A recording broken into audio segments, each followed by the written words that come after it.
sering kami akrab dipanggil Ning Ria. Beliau juga merekrut dan mengkoordinir beberapa alumni Amsilati Pusat di seluruh Nusantara untuk sama-sama bergabung di Majelis Taklim online ini. Tujuan dan visi misinya apa?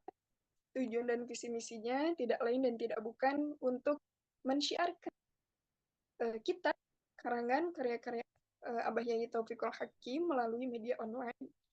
Juga agar Amsilati itu dikenal lebih mendunia dan lebih dikenal lagi oleh halayak masyarakat umum. Selain karya-karya Abah Yai, Bina Daras juga telah membuka program Amsilati Online, Lughah Arabiyah, dan Tahsin Quran untuk umum. Mudzakkar mu'annas laki-laki perempuan boleh daftar. Gitu ya. Alhamdulillah dalam waktu 1 tahun ini sudah banyak yang daftar dan mengaji di Bina Darus Lughah, mulai dari kalangan anak-anak, remaja, dewasa, bahkan sampai ibu rumah tangga pun kepo dan tertarik untuk belajar ngaji di sini. Insya Allah. Alhamdulillah ya. Alhamdulillah juga setelah beberapa bulan didirikan, Bina Darus telah mendapatkan izin operasional dari Koordinator Wilayah Amsilati Daerah Madura. Karena pendirinya, foundernya orang Madura, maka izin operasional dan juga melalui Korwil Madura. Juga telah disoankan dan meminta izin ikhlas serta ridhonya kepada pengasuh Pondok Pesantren Darul Falah Amsilati Pusat dan pengasuh Pondok Tahfidzul Quran Musa Amsilati. Alhamdulillah beliau-beliau meridhoi dan mensupport jalur dakwah online ini. Gitu. Alhamdulillahnya juga Bina Darus menjadi majelis taklim online yang resmi juga diakui berbasis Amsilati yang digagas oleh alumni Amsilati itu sendiri. Seperti itu ya teman-teman. Bagi yang belum tahu atau dan pengen tahu tentang Bina Darus Lughah, seperti itu sekilas daripada Bina Darus Lughah. Kalau ada yang masih penasaran dan kepo, bisa dikepoin sendiri di Instagram @binadaruslughah. Gitu. Oke, insya Allah di kajian pada malam hari ini kita terdiri dari 3 sesi ya. Sesi yang pertama itu ada sesi pembukaan, yang kedua sesi penyampaian materi oleh narasumber, dan yang ketiga sesi pertanyaan serta penutup. Sebelum ke sesi berikutnya nih, ada sedikit himbauan untuk para peserta. Dimohon untuk mengaktifkan kameranya masing-masing jika memungkinkan gitu ya. Kita niatkan untuk mencari ilmu, menghormati guru dan ahli ilmu dengan penuh penghormatan. Kemudian silakan untuk dicek kembali mikrofonnya masing-masing sudah nonaktif atau belum. Untuk sementara ini mohon untuk dinonaktifkan dulu ya agar pemaparan dari narasumber bisa kita dengar dengan jelas tanpa ada gangguan dari suara-suara yang baik. Mari kita buka di acara kajian online ini dengan bacaan Ummul Kitab bersama-sama agar semua niat baik kita diterima oleh Allah Subhanahu wa taala dan diberi ilmu yang nafi'an mubarakan fid dini wad dunya wal akhirah. Ana hadihin niyah wa ala kulli niyatin shalihah. Al-Fatihah. A'udzubillahi.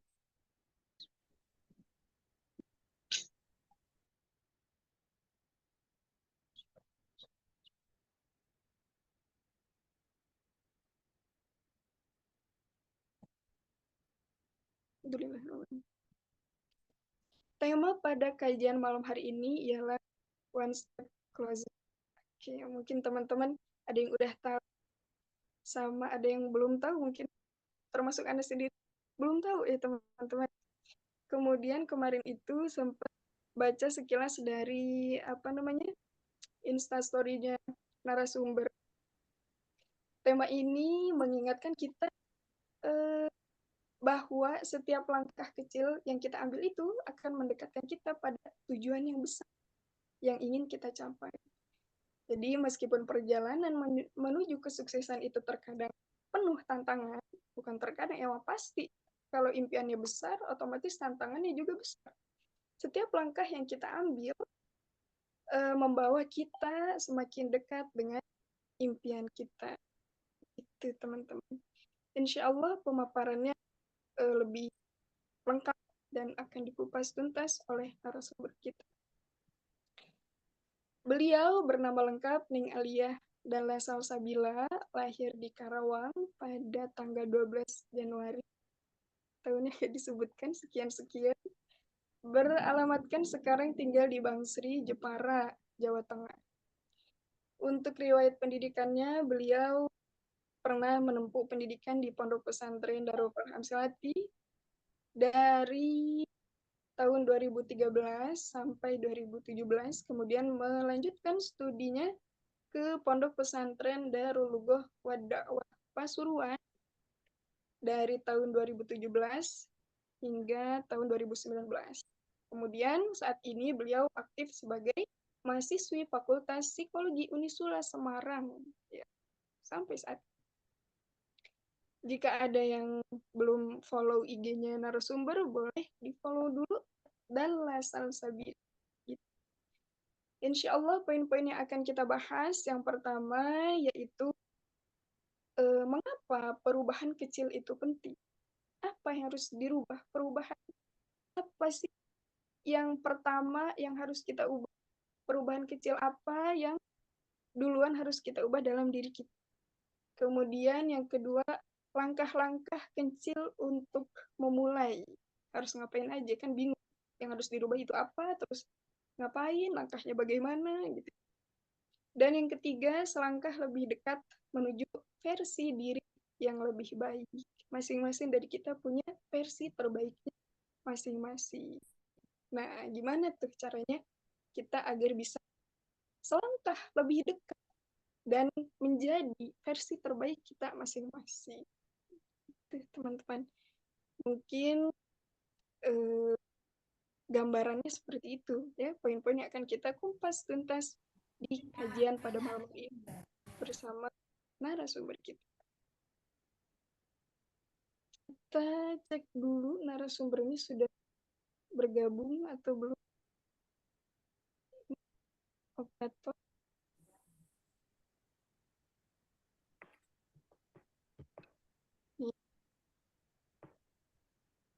Ini sambil menunggu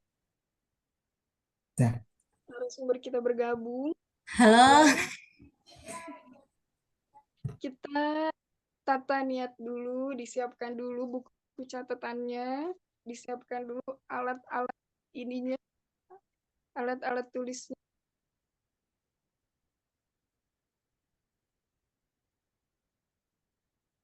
Oke. Alhamdulillah, narasumber kita sudah bergabung. Langsung saja untuk pada narasumber kita, beliau Ning Aliyah Dahlan Salsabila. Waktu dan layar kami persilahkan. Sallallahu ala Nabi Muhammad. Assalamualaikum warahmatullahi wabarakatuh.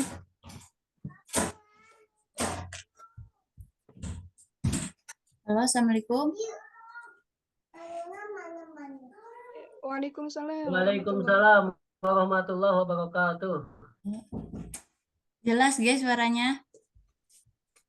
Waalaikumsalam warahmatullahi wabarakatuh. Ya, bismillahirrahmanirrahim. Alhamdulillahirabbil alamin daimil ifdalil azim min nawal. Allahumma sholli wa sallim ala sayyidina Muhammadin sayyidi ahlil kamal wa ala alihi wa sahbihi khairu sahbin wa al. Subhanaka la ilma lana illa ma 'allamtana innaka antal alimul hakim.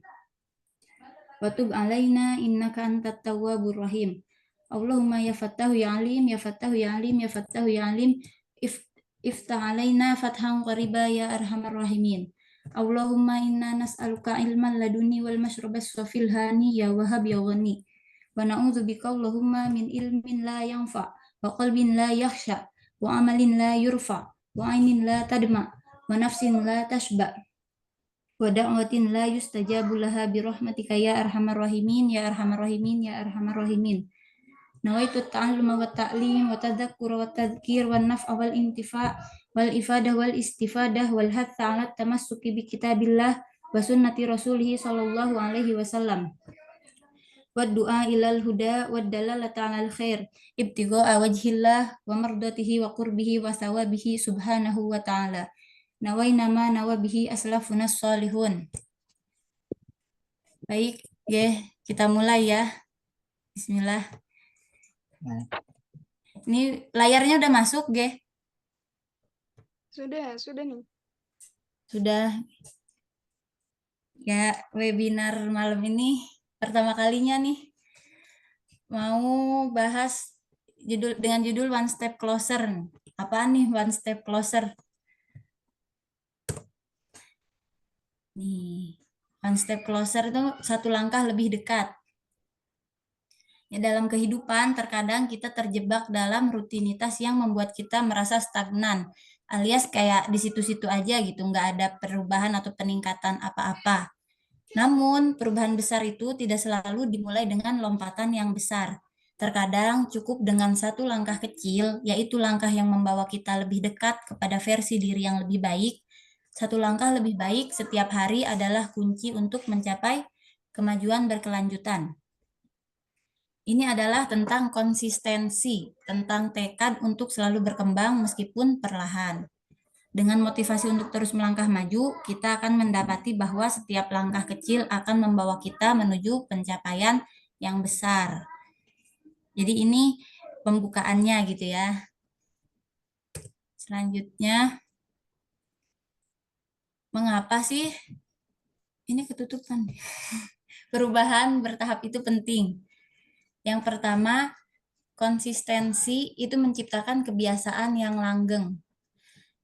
Al-istiqomah khairun min alfi karomah. Subutul karomah bidawamil istiqomah. Istiqomah itu lebih utama dari 1000 karomah. Dan tumbuhnya karomah dengan menjaga istiqomah. Yang kedua, mengurangi stres dan tekanan untuk berubah secara instan. Kemudian, setiap langkah kecil membantu kita menghargai proses. Perubahan yang bertahap lebih mudah dikelola dan dipertahankan. Jadi kalau perubahannya itu bertahap dengan langkah kecil, step by step, itu mengelolanya akan lebih mudah dan lebih mudah untuk mempertahankannya, untuk selalu menjaga istiqomahnya itu loh. Misal contoh seperti kita ini baca buku gitu ya. Baca buku, kalau kita mau belajar, aku pengen bikin jadwal harian, aku mau baca buku yang tadinya nggak pernah baca buku, akan lebih mudah kalau kita menulis di jadwal kita itu jadwal harian membaca buku 2 menit daripada satu hari satu buku. Atau kalau tahajud misal, mulai malam ini aku mau hijrah, mau tahajud 1000 rakaat. Kayaknya kalau 1000 rakaat malam itu doang nggak nyampe 1000 juga, besoknya langsung off gitu. Tapi kalau 2 rakaat dulu, atau minimal dengan bangun, aku sebelumnya belum pernah tahajud, mau memulai langkah ini dengan qiyamul lail dulu, yang penting aku bangun malam, tercatat sebagai orang-orang yang menghidupkan malam dengan ibadah. Ibadahnya apa? Misal sholawat doang, atau membaca subhanallah bihamdi, subhanallahil azim, astagfirullah. Dimulai dengan itu dulu gak apa-apa, sedikit-sedikit, lama-lama mulai dengan sholat 2 rakaat. Jadi jangan langsung pengen yang banyak gitu. Perubahan tuh jangan langsung bikin goal yang besar, karena kita bakal kaget gitu. Ibarat kayak naik gunung nih katanya, kenapa sih orang-orang mendaki gunung kok jalan katanya. Mendaki gunung Everest ya, Everest dibacanya nih. Pokoknya gunung salju. Kenapa sih jalan? Kenapa nggak naik helikopter aja? Nah, ternyata dengan jalan itu suhu tubuh kita kenalan gitu, kenalan dengan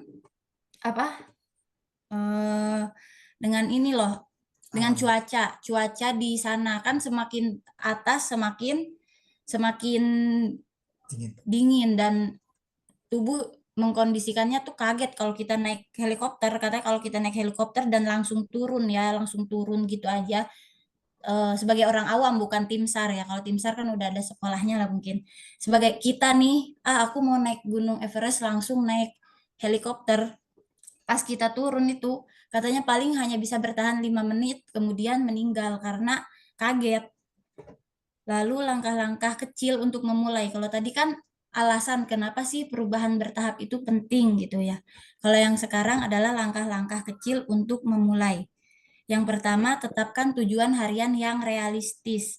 Yang realistis, jadi jangan otak kita itu harus diperintah dengan jelas dan realistis. Jadi nggak boleh kita cuma nulis, kalau kita cuma nulis di jadwal harian kita, aku mau ngaji. Itu kemungkinan iya, kemungkinan enggak, karena otak sebenarnya belum paham betul. Kita tuh disuruh ngaji tuh mau ngaji apa, ngaji berapa lembar, berapa ini, itu otak nggak bisa merespon. Otak itu harus diperintah dengan jelas. Aku mau ngaji 1 hari 1 juz. Atau kalau untuk pemula, aku mau ngaji 1 hari 1 halaman.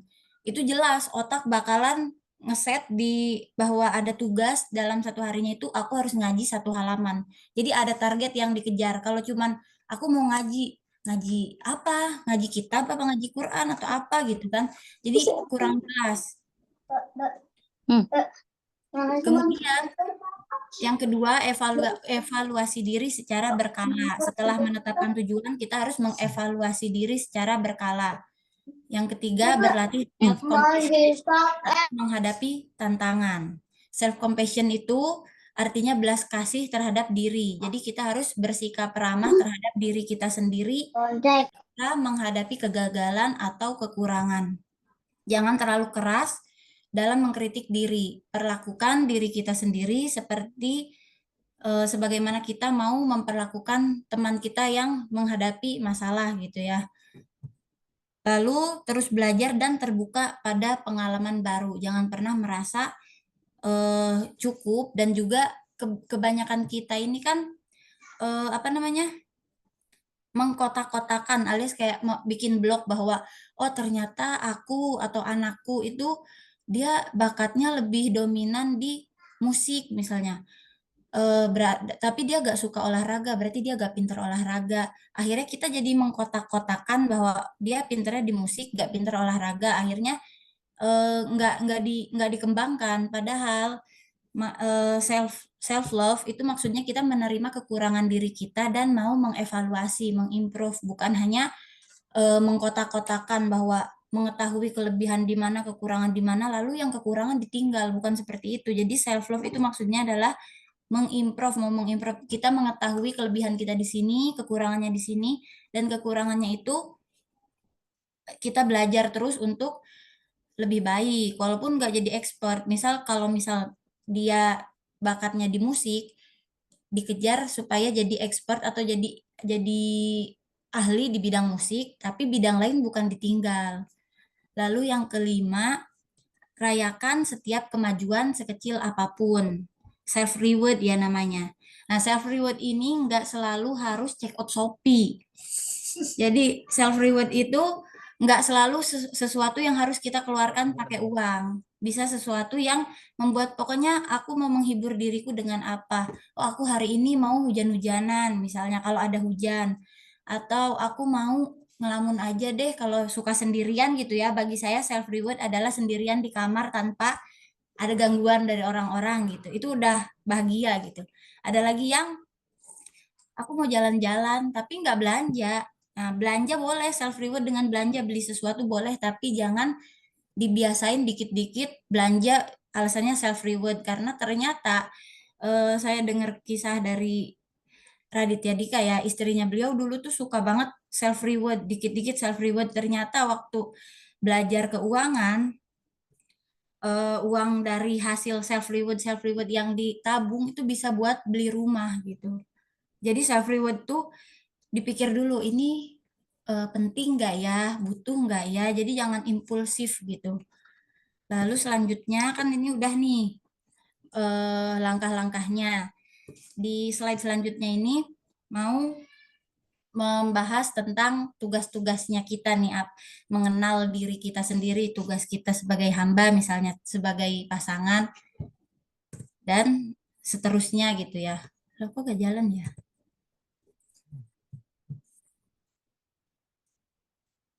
Nah, selangkah lebih dekat menuju versi diri yang lebih baik sebagai hamba, sebagai pasangan, orang tua, anak, dan seterusnya. Sebenarnya banyak ya, cuman ya yang saya angkat 4 aja dulu gitu. Yang pertama, tugas kita sebagai hamba. Tugas pertama kita sebagai hamba adalah mengenal Tuhannya, mengenal Allah. Nah, pengenalan di sini berarti kita mengerti siapa Allah. Bagaimana penghambaan bisa terjadi kalau kita tidak kenal dengan Allah. Kita kenal kan bahwa Allah itu satu-satunya Tuhan. Kita juga tahu bahwa segala sesuatu itu tidak berdaya kecuali atas kehendak Allah.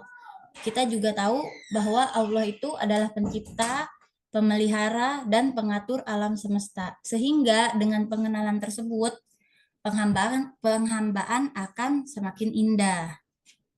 Karena secara fakta ya, mungkin nggak sih gitu, seseorang mampu menilai orang lain apalagi memenuhi haknya kalau nggak kenal dengan baik gitu kan. Pasti kan kurang lah ya, kita bisa memenuhi haknya orang tersebut kalau saling kenal. Begitu pula dengan hubungan hamba dengan Tuhannya. Kalau ingin mencapai penghambaan yang baik, dia harus mengenal Tuhannya dengan baik. Nah, pendapat ini setuju dengan penafsiran ulama dari ayat wa ma khalaqtul jinna wal insa illa liya'budun. Dan aku tidak menciptakan jin dan manusia melainkan supaya mereka mengabdi kepadaku.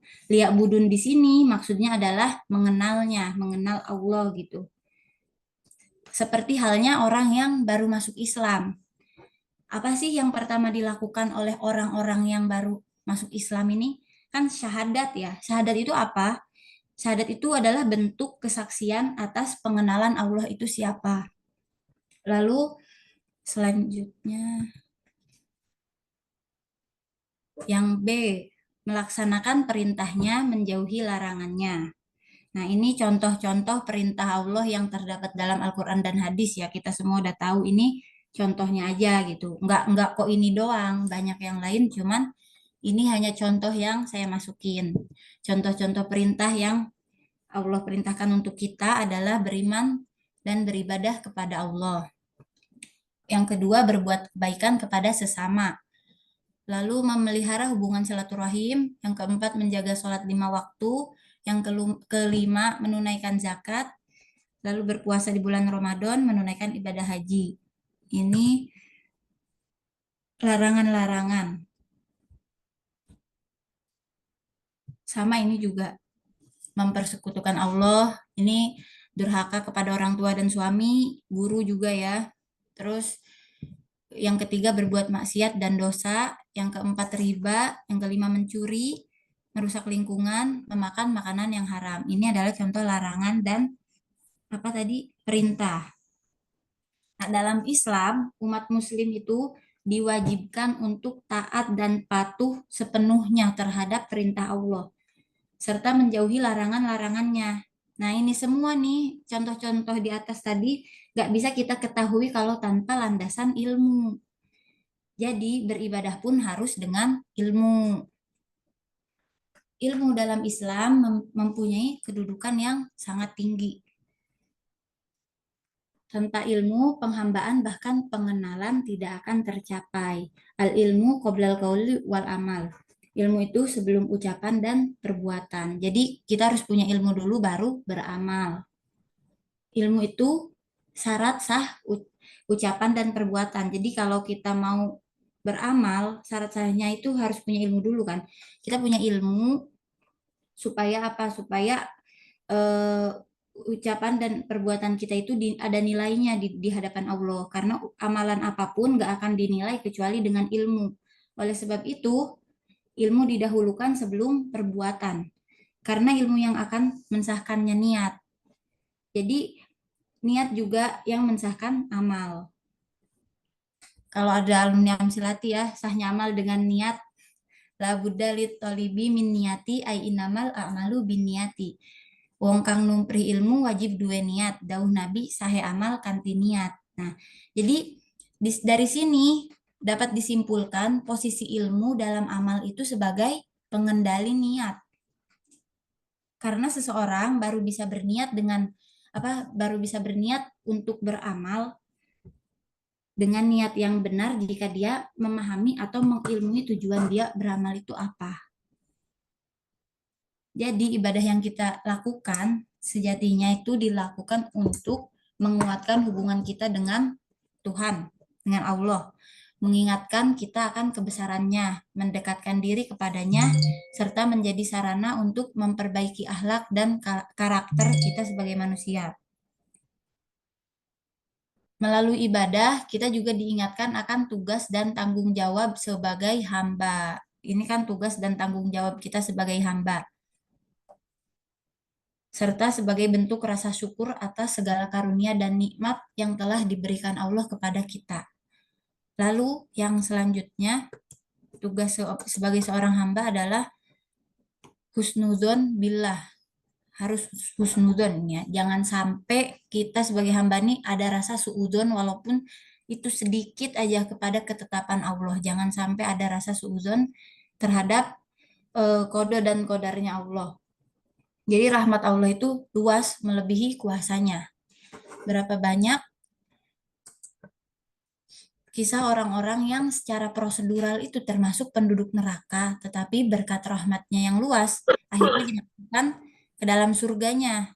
Banyak banget kan kita dengar kisah nih, yang seharusnya dia masuk neraka, tapi akhirnya masuk surga karena rahmat Allah yang begitu luas. Jadi Alkisah ini ada seseorang yang waktu di akhirat nih dipanggil namanya buat masuk neraka gitu ya. Fulan masuk ke neraka gitu. Terus dia lari buat masuk ke neraka itu. Akhirnya malaikat kaget dong. Manggil, kenapa kamu lari gitu. Terus dia jawab, dulu selama hidup di dunia, aku ini lalai, gak pernah bersegera melaksanakan perintah Allah dan aku selalu membuat kerusakan gitu. Sekarang aku menyesal. Jadi saat Allah memanggil namaku untuk masuk ke neraka,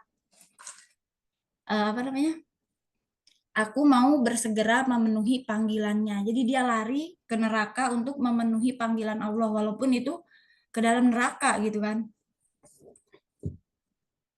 Akhirnya mendengar kisah itu gitu ya, Allah akhirnya memanggil malaikat gitu, bawa dia ke surgaku. Jadi dia yang awalnya masuk neraka, aku masukkan dia ke surga karena rahmatku gitu kan. Jadi memang mana sih? Nah, jadi memang rahmat Allah itu luas, tapi kita juga harus punya khauf, harus punya sifat takut kepada Allah, kepada siksanya, dan harus punya roja atau rasa harap kepada Allah. Harus husnudon dengan segala ketetapan Allah. Ana indadoni abdibi. Aku sesuai dengan prasangka hambaku kepadaku gitu. Jadi energi positif itu akan menarik hal-hal yang positif.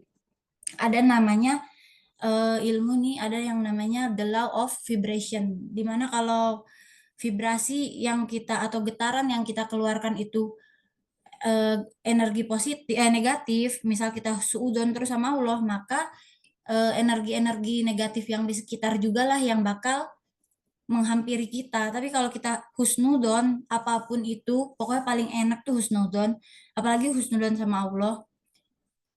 Kalau udah husnudon itu pasti secara hukum alam energi positif yang kita keluarkan itu bakal menarik vibrasi-vibrasi positif yang ada di sekeliling juga.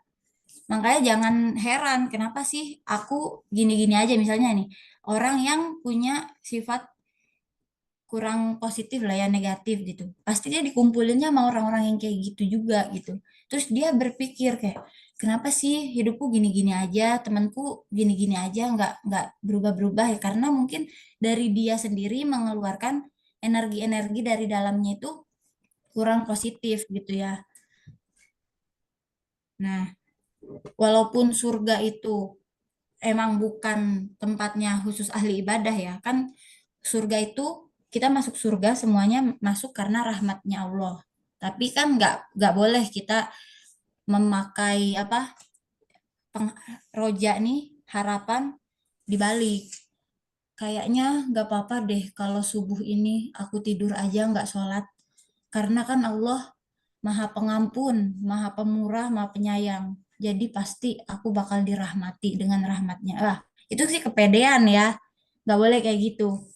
Jadi meskipun Allah itu ya kita harus punya sifat roja, tapi cara pemakaiannya apa ya? Cara cara ada prosedurnya lah gitu. Jangan kok pas kamu nggak sholat, kamu mengharap kepada Allah. Padahal harusnya saat kita nggak sholat, kita bermaksiat, itu kita harus mendatangkan sifat khauf atau takut. Nah, saat kita mau tobat tapi takut gak diterima, di situ baru kita datangin roja atau harapan bahwa Allah itu maha rahmat, maha pengampun, maha pemaaf. Dari situ bukan dibalik-balik tiap nggak mau nggak mau ibadah berharap berharap semoga Allah mengampuni dosaku, tapi nggak ada ikhtiarnya. Jadi ibadah itu refleksi bukti kecintaan kita terhadapnya. Jadi anggap aja itu adalah sarana meraih ridho Allah. Jadi cara kita mengetuk pintu rahmatnya. Jadi semua hal yang diridhoi oleh Allah sesuai dengan rambu-rambu ilmu adalah pengetuk rahmat Tuhan. Jadi itu pengetuk rahmat Allah itu semua hal yang diridhoi sesuai rambu-rambu ilmu. Jangan malah nggak sholat terus kita tiba-tiba minta Allah merahmati kita, terus kita malah enak-enakan berlaku seenaknya di muka bumi ini, terus mengharap pengampunan. Bukan gitu caranya ya, tapi kita harus dari hati ada rasa tanggung jawab sebagai hamba, apa yang harus kita lakukan, hak-haknya Allah kita usaha penuhi. Dari situ mungkin cara kita mengetuk rahmatnya Allah gitu. Yang kedua, tugas kita sebagai pasangan. Tugas sebagai pasangan nih yang pertama dibahas istri dulu ya, karena saya seorang istri gitu. Yang pertama tugas sebagai istri tuh apa nih kira-kira? Kemarin saya tanya sama orang-orang sharing sama yang udah nikah, sama yang belum nikah. Rata-rata jawabannya ya, yang udah nikah jawabannya bagus-bagus. Yang belum nikah nih masih belum tahu realita pernikahan. Waktu saya tanya, apa sih tugasnya istri itu? Tugasnya istri adalah, enggak, jangan. Tugasnya istri itu aku harus menyenangkan suami ya yang masih kayak gitu-gitulah. Dan suami tugasnya seorang suami nih menurut orang yang belum nikah adalah dia harus mencintai aku 100%. Itu kayak ya Allah. Ya itu masih inilah, masih wajar, belum tahu lapangannya, belum pernah turun ke lapangannya gitu. Jadi tugas istri yang pertama nih ada ayat ini. Wa min ayatihi an khalaqalakum min anfusikum.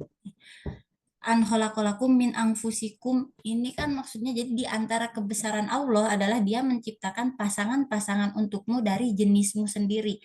Jenismu sendiri ini apa sih? Ada yang tahu nggak nih jenis itu apa maksudnya? Dari jenismu itu apa? Manusia, Kak. Itu Alia itu. Jadi maksudnya ini anhalakalakum ini bukan laki-laki dengan laki-laki, perempuan dengan perempuan. Tapi maksudnya anhalakalakum min anfusikum itu manusia dengan manusia, terus jin dengan jin, hewan dengan hewan. Kenapa kok Allah menciptakan pasangan itu dari sejenisnya? Karena ini nih, litas kunu ilaiha itu maksudnya agar kamu merasa tentram atau condong gitu. Jadi merasa nyaman. Nah, litas kunu ilaiha itu dari kata sakinah. Sakinah yang artinya memberi kenyamanan. Ilmu ini saya dapat dari Lora Ismail Asholi ini. Beliau Masya Allah. Jadi sakinah ini litas kunu ilaiha itu dari kata sakinah yang artinya memberi kenyamanan untuk suami, untuk ya begitu pula suaminya. Sakinah ini juga dari kata sakana yang berarti rumah atau tempat tinggal. Hendaknya seorang suami itu menjadikan istrinya sebagai rumah atau tempat dia kembali dari segala keresahan di luar atau apapun itu. Begitu pula sebaliknya, si istri juga harus bisa menjadikan suaminya itu rumah sebagai tempat kenyamanan. Terus ini kata selanjutnya wa ja'ala bainakum mawaddata warahmah. Ini ada tambahan dari Kiai Said Akil. Jadi perjodohan karena karena fisik, kecantikan doang nih misalnya atau kegantengan gitu. Paling hanya bertahan 2 tahun aja. Cintanya, bukan rumah tangganya. Jadi cintanya udah habis di 2 tahun itu. Itu 2 tahun aja kelamaan. Kalau memang hanya nikah karena paras, 2 tahun tuh terlalu lama. Biasanya paling 1 tahun atau 6 bulan aja udah hilang cintanya kalau memang hanya yang dicari fisik dan ternyata benar-benar dia nggak ada kelebihan lainnya, nggak ada kebagusan lainnya selain kegantengannya doang gitu. Jadi itu cintanya udah habis di tahun pertama. Sisanya itu dijalani ya bilangnya sih takdir, padahal kayak ya udahlah harusnya bukan takdir kayak gitu bisa dirubah sebenarnya. Kalau dua-duanya mau berusaha. Jadi di sini wajah Allah kan, di sini wajah Allah bainakum mawaddata warahmah. Jadi kalau tadi nikahnya karena pertama yang dicari cuma gantengnya doang, itu paling cintanya bertahan 2 tahun. Namun yang membuat pernikahan itu bisa langgeng adalah perjodohan karena huluk. Huluk alias akhlak yang baik. Oleh karena itu, kata yang Allah pilih di sini adalah waja'ala bainakum, bukan waholako. Karena apa? Karena kalau waholako berarti Hok itu kan sudah murni dari Allah, udah jadi, udah terima beres gitu. Itu udah pemberian dari Allah. Kalau ja'ala artinya harus diperjuangkan dan dijadikan. Gak bisa ujug-ujug. Wa ja'ala bainakum mawaddata warahmah. Dijadikan apa? Saling cinta dan saling kasih mengasihi, menyayangi itu harus diperjuangkan. Artinya di sini berarti kalau mau pernikahan kita bahagia, antara suami dan istri itu harus saling memperjuangkan. Nggak boleh saling menuntut. Jadi kita harus saling memperjuangkan. Oh hilang. Oh nggak bisa ya? Oh ya. Lalu tugas selanjutnya, tugas istri bahagia dan membahagiakan. Seorang istri dianjurkan untuk menjaga kebahagiaan dirinya sendiri dan juga bahagia dan membahagiakan. Seorang istri dianjurkan untuk menjaga kebahagiaan dirinya sendiri. Jadi dalam Islam, kesehatan mental dan kebahagiaan batin itu sangat penting.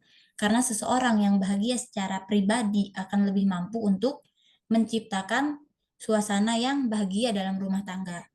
Kan selalu dibilang ya, istri itu jantungnya keluarga. Kalau istrinya bahagia, serumah itu adem gitu.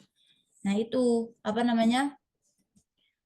di sini istri itu dianjurkan untuk memberikan dukungan emosional kepada suami, menciptakan suasana yang nyaman dan menjadi sumber kebahagiaan bagi suami. Dengan cara ini, hubungan mereka akan lebih harmonis dan penuh berkah. Lalu menjadi support system dan taat pada perintah suami ini ya, taat pada perintah suami. Taat ini nih harus tugas kita ini kan, tugas utama istri sebenarnya kan taat kepada perintah suami. Jadi kan karena tugas kita hanya nurut, hanya taat, patuh, selesai gitu kalau udah manut. Dari sini yang paling penting banget bagi para wanita di tahap awal ini harus benar-benar melek, jangan cuman tergesa-gesa buat memilih pasangan. Jangan sampai salah pilih, karena kalau salah pilih di tahap awal pasti bakal susah juga ke depannya. Nurut, taat kepada laki-laki yang tepat, insya Allah akan membawa kita ke surga. Tapi kalau kita taat sama suami yang gak nurut ke laki-laki yang gak taat sama Allah, kan repot gitu kan. Terus pesan saya ini ya, menikahlah dengan seseorang yang layak kau taati seumur hidup. Seumur hidup itu lama, jadi harus selektif banget milihnya nih. Menikah dengan seseorang yang layak kau taati seumur hidup. Jadi pas lihat laki-laki ini jangan cuma aduh dia ganteng, tapi kita harus lihat dulu nih, kira-kira aku bisa nggak ya mentaati sosok pria seperti ini seumur hidupku sampai aku mati gitu. Lalu tugas selanjutnya adalah menjaga kehormatan dirinya dan keluarganya. Lalu pendidik bagi anak-anak jika ada. Jadi istri berperan sebagai madrasatul ula alias pendidik pertama bagi anak-anak. Islam memberi tanggung jawab besar kepada istri untuk mendidik anak-anaknya dengan akhlak yang baik dan menanamkan nilai-nilai keislaman sejak dini. Jadi ibu itu madrasatul ula itu ya, itu kewajiban seorang istri yang punya anak ini nggak semua harus. Jadi gimana dengan yang nggak punya anak, ya nggak apa-apa. Jadi istri tugasnya nggak hanya inilah nggak hanya harus punya anak. Kalau gitu Allah nggak bakal menciptakan perempuan yang nggak memiliki anak gitu kan. Jadi semuanya kita harus husnudzon sama Allah, nggak boleh menyalahkan takdirnya. Ini tugas suami, kita masuk ke tugas suami menyediakan nafkah dan memperhatikan keuangan keluarga, dikelola gitu ya, mengelola. Lalu melindungi dan menjaga keamanan keluarga, memberikan dukungan emosional dan mental kepada istri dan anak-anak. Jadi suami harus mendukung emosional dan mentalnya istri juga anak-anaknya. Mengepalai dan mengambil keputusan dalam keluarga bersama istri, ngobrol nih ya. Menjadi sosok teladan dalam keluarga dan mendorong pertumbuhan spiritual anak-anaknya. Terus membimbing istri. Ini kan ya ayyuhalladzina amanu qu anfusakum wa ahlikum naro. Nah, wahai orang-orang yang beriman, jagalah dirimu dan keluargamu dari siksa neraka. Namun nih kata ahli dalam Al-Qur'an ini sebenarnya dirujuk ke istri, bukan ke keluarga. Jadi ahli dalam Dalam Al-Qur'an ini kebanyakan merujuknya kepada istri. Jadi maksudnya itu kan menjaga dirimu dan istrimu dari neraka. Itu udah yang paling benar, dari Al-Qur'an aja udah bilangnya kamu dan istrimu. Jadi kalau anak itu kan bonus. Kalau ada ya kalau istrinya udah dijaga sama si suami nih, si suami menjaga istrinya dari neraka, otomatis si istri sebagai madrasatul ula dia bakal menjaga anaknya juga. Istri tuh seorang ibu nggak usah disuruh aja dia pasti jagain anaknya gitu. Yang normal ya. Lalu memberikan perhatian dan kasih sayang kepada istri dan anak-anak. Menjaga hubungan baik dengan keluarga besarnya, bekerja sama dengan istri dalam menyelesaikan masalah-masalah yang dihadapi dalam rumah tangga. Nah, tugas-tugas suami di sini, tugas istri juga nggak terbatas pada hal-hal yang saya tulis doang ini. Semua orang ya, setiap keluarga pasti memiliki dinamika dan kebutuhan rumah tangga yang berbeda. Oleh karena itu, penting bagi suami untuk selalu berkomunikasi dengan istri. Jadi, komunikasi dalam rumah tangga itu sangat penting sekali dan bersama-sama menentukan peran dan juga tanggung jawab masing-masing. Jangan saling menuntut intinya ya dalam rumah tangga itu. Selanjutnya ini apa ini kok ada? Oh, tugas orang tua. Tugas orang tua ini memberi nama yang baik, mendoakan anak-anaknya, memberi pendidikan terbaik, menjadi contoh, hadir dalam tumbuh kembang anaknya, dan membantu anak agar berbakti. Jadi menurut Imam Ghazali, sebagaimana disebutkan dalam kitab Al-Adab Fiddin, setidaknya ada 5 adab orang tua terhadap anak-anaknya, yaitu yang pertama, adab orang tua terhadap anak itu membantu mereka berbuat baik kepada orang tua. Jadi memang adabnya orang tua itu harusnya membantu anak-anak supaya berbakti kepada orang tuanya. Lalu tidak memaksa mereka berbuat kebaikan melebihi batas kemampuan si anak. Yang ketiga, tidak memaksa kehendak anak-anaknya saat mereka lagi susah. Si anak susah ini jangan dipaksa. Yang keempat, tidak menghalangi mereka berbuat taat kepada Allah. Yang kelima, tidak membuat mereka sengsara yang disebabkan pendidikan yang salah. Makanya tadi haknya anak ini kan diberikan pendidikan terbaik. Orang tua dianjurkan untuk udah tugas anak ya. Orang tua ini dianjurkan untuk membantu anak-anak mereka dalam berbakti kepada mereka dengan pemaafan. Tidak dengan apa ya? Lanjut aja ya. Jadi mereka jangan membuat anak-anak mereka cemas dengan banyaknya menuntut kewajiban dan menjauhi penyelidikan dalam masalah tersebut. Nah, orang tua yang bijak dan pemaaf itu akan diberi ganjaran yang besar oleh Allah. Dengan kebijakan dan sikap pemaaf, orang tua dapat menyelamatkan anaknya dari dosa durhaka ini.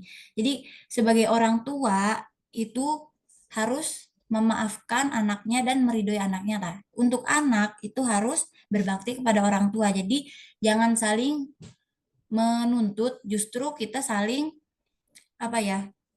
saling ini aja, fokus pada tugas-tugas kita sendiri. Oh, aku sebagai orang tua, tugasku adalah memberi maaf, memberi doa, memberi dukungan gitu. Nah, Allah bilang, kalau orang tua itu melakukan, memberi maaf kepada anak-anaknya, berarti dia sama aja dengan menyelamatkan dan membebaskan anak-anaknya itu dari dosa durhaka. Ya kan, kalau orang tua ini memaafkan anaknya sebelum si anak minta, berarti kita sebagai orang tua itu nolong anak kita supaya dia itu bebas dari dosa durhaka kepada orang tua yang itu berdampak pada siksa dunia dan akhirat si anak.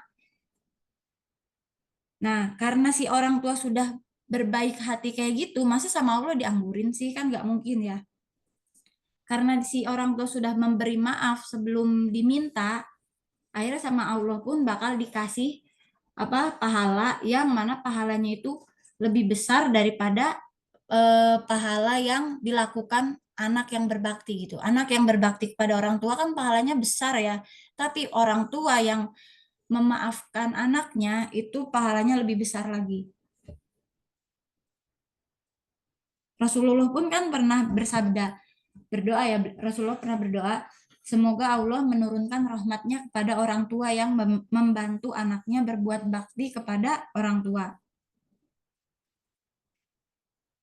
Terus selanjutnya, tugasnya anak ini berbakti pada orang tua, menghargai orang tua, patuh padanya dalam kebaikan, mendoakan orang tuanya, dan berterima kasih pada mereka. Anishkurli wali walidayk. Ya, ini kan ayat Al-Quran ya, penggalan. Jadi Allah bilang bersyukurlah kepadaku, berterima kasihlah ya. Berterima kasihlah, bersyukurlah kepadaku dan juga kepada kedua orang tuamu. Nah, ini tadi. Inti dari pengasuhan adalah hubungan baik antara orang tua dan anak. Nah, terus kemarin ini ada tambahan dari dosen saya. Anak itu sebenarnya terlahir dalam kondisi, jadi ada namanya teori tabula rasa. Teori tabula rasa ini dari bahasa Latin artinya kertas kosong. Jadi artinya si anak ini, setiap anak yang lahir di dunia ini, dia itu bagaikan kertas kosong. Mereka nggak punya mental bawaan, mereka nggak punya kecerdasan bawaan. Nah, karena dia kertas kosong, siapa yang mewarnainya? Yang mewarnainya itu orang sekitar, termasuk orang tuanya. Jadi mental itu baru dibentuk, baru ada setelah ya dari sekelilingnya. Pas lahir dia nggak punya mental bawaan, nggak punya, pokoknya dia kosong gitu. Bayi lahir itu seperti kertas putih yang kosong dan yang mewarnai adalah orang tuanya. Jadi buat para orang tua kita harus mengisi hari-hari kita dengan mengupgrade ilmu-ilmu. Nggak boleh merasa udah paling bisa, paling benar karena kita lebih tua. Nggak boleh kayak gitu ya. Karena itu tadi nih, ini nanti dampaknya ke anak. Anak itu tergantung orang tuanya dan juga lingkungannya. Lingkungan itu yang membentuk pola ke depannya. Jadi pola yang sekarang kamu jalani nih, pola hidup yang sekarang kamu jalani ini adalah hasil dari yang ditanam dari kecil gitu.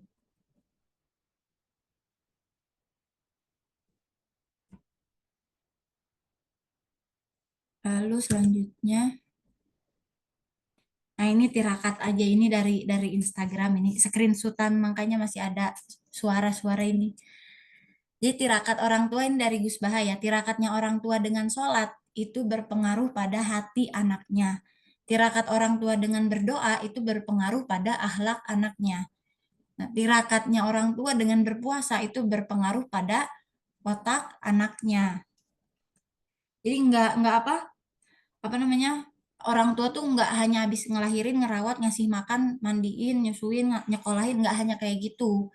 Tapi kita juga harus ada eh, kayak tirakatnya gitu ya. Sekarang misal ya, kita di rumah mengajarkan anak kita begini, begini, begini udah bagus gitu. Tapi apa namanya, dari apa, saat kita nyekolahin anak di luar di sekolah atau saat kita mondokin, kita kan nggak tahu pergaulan yang dia dia apa yang dia dapat itu seperti apa, kita kan nggak tahu. Nah, disinilah yang bisa membantu membantu kita tuh. Jadi orang tua harus banyak mentirakati anaknya. Terus juga ada ini ijazah dari Lora Ismail Kholili. Katanya kalau pengen anaknya cerdas, anaknya baik, itu kita harus membaca surat Al-Fatihah 1 kali, surat An-Nas 1 kali, ayat kursi 1 kali,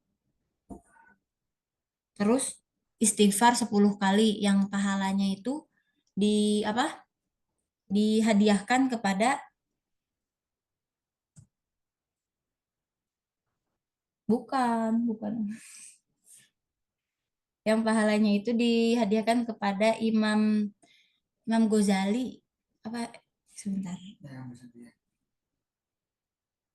Nah, itu terus kita habis itu berdoa kayak eh, ya Allah, dengan pokoknya dengan berkahnya Imam Ghazali itu, semoga anakku dijaga hatinya dari pergaulannya. Pokoknya kita doa apa yang kita mau, pokoknya gitulah.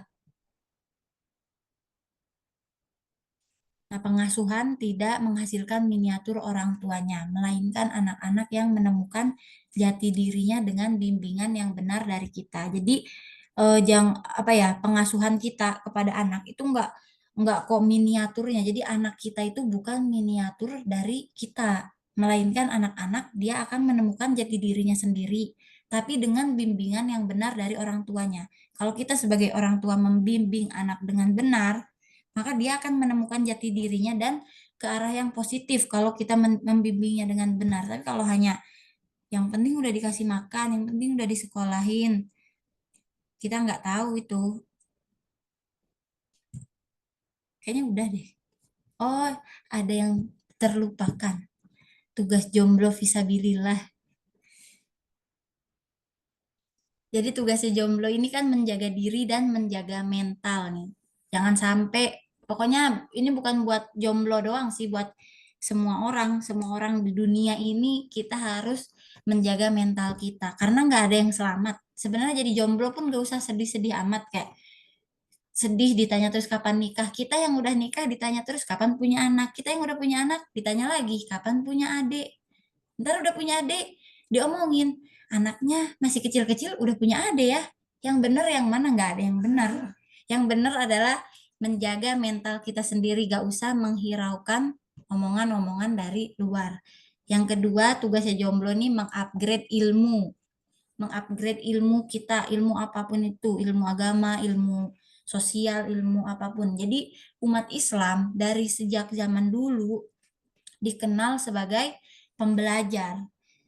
Kita tahu Ibnu Sina, beliau itu bapak kedokteran. Terus juga ada ilmu astronomi, ilmu filsafat, ilmu apa. Jadi sebenarnya Islam dari dulu umat Islam tuh dikenal sebagai pembelajar. Jadi aneh kalau di zaman sekarang kita hanya disuruh belajar agama doang, itu aneh. Padahal dari dulu umat Islam tuh dikenal sebagai pembelajar. Lalu harus banyak mujahadah. Mujahadah ini jihad kan, jihad menahan nafsu kita, melawan syahwat kita dengan apapun itu, dengan hal-hal positif.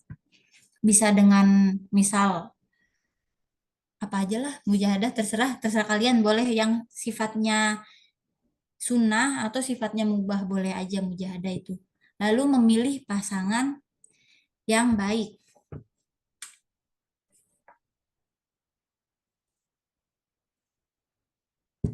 Jodoh ini kan takdir mu'alak. Jadi jodoh ini takdir yang bisa kita usahakan lewat cara berusaha dan berdoa. Memilih pasangan yang baik itu kan bisa. Nggak tiba-tiba udah takdirnya, udah jodohnya masih dia. Ya kamu sebelum nikah kan ada hak untuk memilih. Kalau kamu melihat dia nggak layak kan bisa nggak jadi. Bisa menolak. Bukan kayaknya dia mau berubah. Jangan sampai kita menikahi orang dengan harapan mungkin dia nanti berubah. Susah-susah. Tahu sendiri kan kita merubah diri aja sulitnya minta ampun. Terus kita kok mengharap orang lain berubah demi kita. Itu terlalu egois ya dan terlalu tidak masuk akal. Jadi jodoh itu kan tadi takdir yang bisa diusahakan lewat doa. Nah, apabila pernikahan ini didasari atas ketakwaan dan dilakukan dengan cara yang Allah ridhoi, maka Allah akan menurunkan taufik atau pertolongannya dalam setiap perjalanan kita berumah tangga. Belajar fikih pernikahan, belajar macam-macam akhlak berpasangan gitu dalam Ihya misalnya. Terus belajar juga buku psikologi tentang relasi suami istri sampai teori-teori konseling pranikah. Itu nggak ada gunanya kalau kita nggak dikasih pertolongan dan kekuatan oleh Allah. Jadi kita dari sekarang harus banyak minta sama Allah dan banyak mohon minta dikasih kekuatan gitu dalam hidup menjalani apapun itu. Apalagi dalam membangun bahtera rumah tangga. Tapi juga nih, walaupun tadi nggak ada gunanya kalau nggak dapat taufik dari Allah. Tapi kalau kita nikah aja tanpa persiapan, tanpa ilmu, itu seakan-akan kayak kita turun ke medan perang tanpa punya strategi. Jadi ilmu dan takwa itu dua kebutuhan manusia yang nggak boleh ditinggalin. Walaupun kita, ya kita harus bertakwa, menyerahkan semua urusan ke Allah. Tapi kita juga harus berilmu, mempersiapkan. Jadi mempersiapkan ilmu pranikah, jadi nggak bisa menjamin sebenarnya kan. Jadi mempersiapkan ilmu pranikah itu tidak menjamin rumah tanggamu akan baik-baik saja selamanya. Semua rumah tangga pasti ada masalahnya. Tapi paling tidak nih, kalau kita punya ilmu pranikah, kita udah tahu, kita udah belajar, jadi kita bisa meminimalisir pertengkaran-pertengkaran yang nggak perlu. Nggak perlulah bertengkar gara-gara eh, aku punya baju baru, suami nggak usah diributin kayak gitu. Kalau kita udah punya ilmunya, kita tahu bahwa emang suami nggak ke situ gitu, dia nggak fokusnya nggak di situ. Jadi kalau kita udah punya ilmu, walaupun nggak menjamin rumah tangga kita baik-baik saja, setidaknya kita bisa meminimalisir pertengkaran-pertengkaran yang tidak perlu. Dan juga udah meminimalisir drama-drama yang nggak terjadi, yang seharusnya tuh nggak perlu juga. Jadi semoga setelah ini kita jadi lebih paham bahwa pernikahan memang akan jauh lebih berat kalau dijalani tanpa ilmu. Bukan berarti tadi kalau nggak ada hidayah taufik dari Allah sih semuanya sia-sia, jadi gak usah belajar, kita bertakwa aja biar dapat taufik. Ya tadi kita harus mengetuk dulu kan dengan mencari ilmu. Nah, menikah itu kan bukan akhir kisah cinta, melainkan awal kehidupan cinta yang lebih besar, lebih banyak masalah, dan lebih menuntut semua persiapan. Bukan sekedar cinta. Udah kayaknya. Oh, ini quotes. Ini mah cuma quotes aja buat semua orang. Bahasa Inggrisnya saya malu bacanya ya. Malu aku. Nggak. Bagi dunia, kamu mungkin hanya seseorang. Tapi bagi seseorang mungkin kamu adalah dunianya. Ini maksudnya ibu nih, bukan cuman pacar nih mikirnya. Ya maksudnya kalau kita nih sebagai manusia merasa rendah diri, merasa bukan siapa-siapa, ya mungkin bagi dunia kita tuh bukan siapa-siapa. Tapi mungkin bagi seseorang bisa jadi ibumu, bisa jadi gurumu, bisa jadi ayah, bisa jadi anakmu atau siapapun teman, pasangan misalnya. Bagi seseorang mungkin kamu adalah dunianya. Jadi nggak usah rendah hati perlu, nggak boleh rendah diri gitu ya. Kayaknya udah segini aja. Ini cuman gambar-gambar.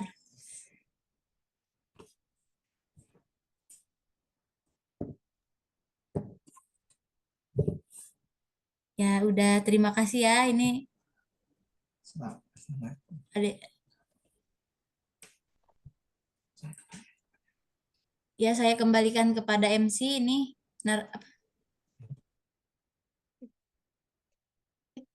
Syukran kathiran.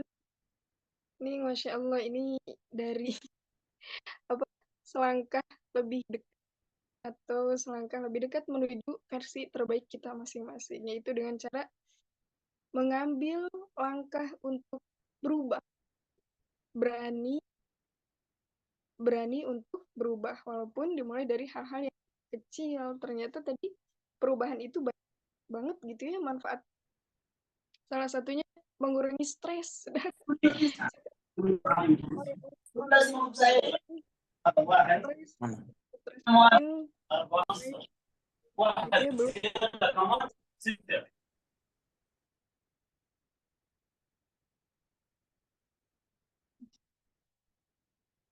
Baik, seperti itu ya teman-teman. Wah, kayaknya ini bukunya udah full, penuh semua. Ini dari tadi isinya ilmu semua, daging-daging semua. Silahkan dibungkus masing-masing ya. Mudah-mudahan bisa kita amal. Lanjut ke sesi berikutnya, yakni sesi tanya-jawab. Nanti sistemnya ada dua versi. Yang pertama, dari teman-teman bisa langsung mengangkat tangannya dan membuka atau mengaktifkan mikrofonnya. Kalau semisal tidak memungkinkan, boleh juga melalui kolom obrolan atau kolom bisa diketik lewat kolom chat. Tadi kayaknya udah ada yang nyinggung, ada pertanyaan atau tidak gitu. Silakan bagi teman-teman yang ingin bertanya, boleh mengaktifkan mikrofon. Ini udah ada yang angkat tangan. Dari siapa ini? Saif. Silahkan. Iya, ini mau nanya. Ya, silahkan. Bolehkah ini Ustazah mau nanya di luar materi? Tapi ada kaitannya dengan seminar pada sore hari ini.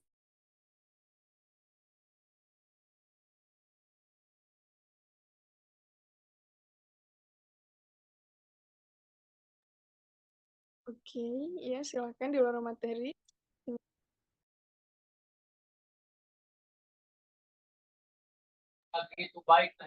Ustazah, Ya, apakah boleh bertanya? Apakah didengar, Ustazah? Nggak, monggo. Ya, ini Ustazah. Ini cuma sebatas apa ya namanya, curhatan. Iya, soalnya kan ini saya punya teman. Ya, kebetulan teman saya itu apa namanya ya bisa dibilang masih labil pikirannya gitu. Jadi bergaulnya itu sering dengan apa namanya dengan teman-teman yang bagian apa namanya ya, yang dibilang keras kepala lah gitu. Ya, saya sendiri sudah apa namanya sudah cari cara gitu, sudah mendekatinya biar nggak keras kepala. Tapi ya dia malah apa namanya ya malah nggak suka kalau aku nasihatin gitu. Jadi mungkin di sini ada jalan gitu, atau ada solusi yang lebih baik gitu.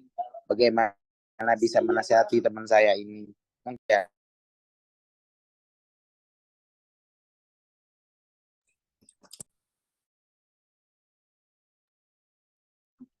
baik. Pertanyaannya yaitu bagaimana cara mengatasi atau memberikan nasihat kepada teman yang dalam kondisi labil sepertinya nih, seperti itu. Iya Ustazah, soalnya maksudnya cara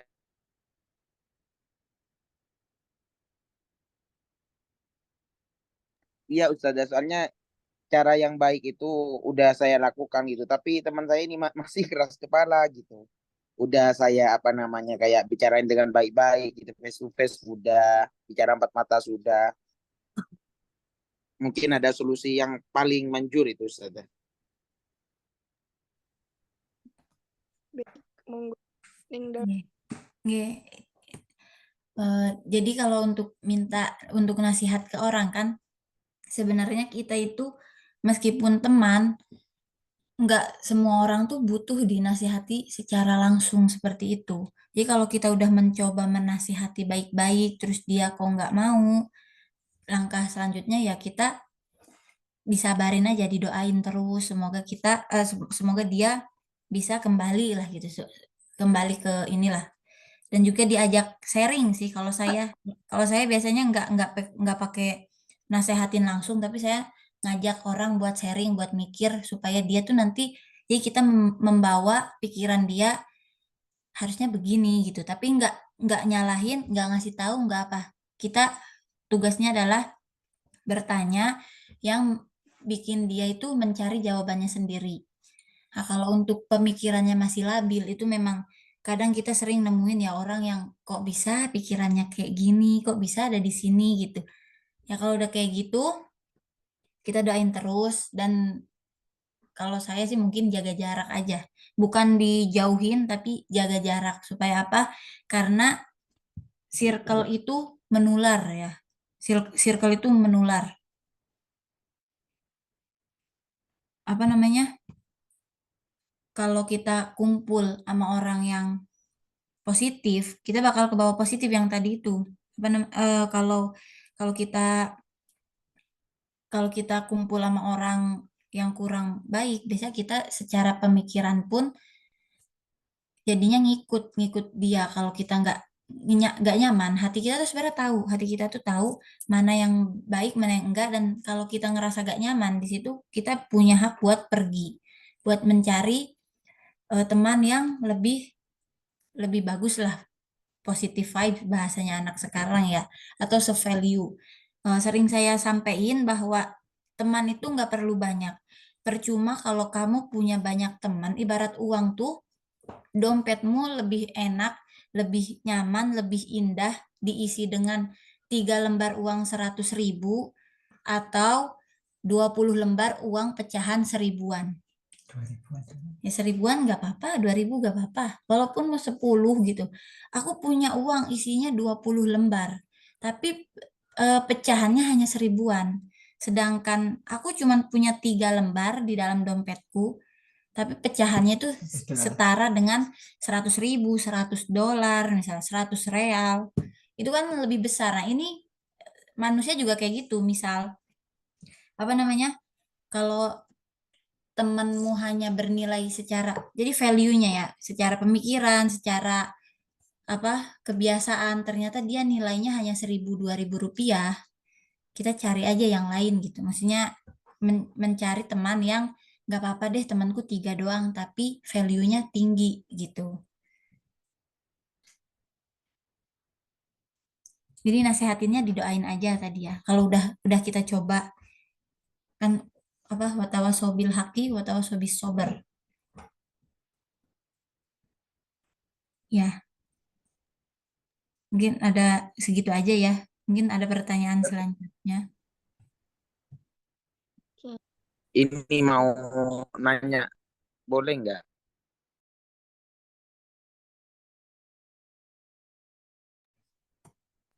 Saya juga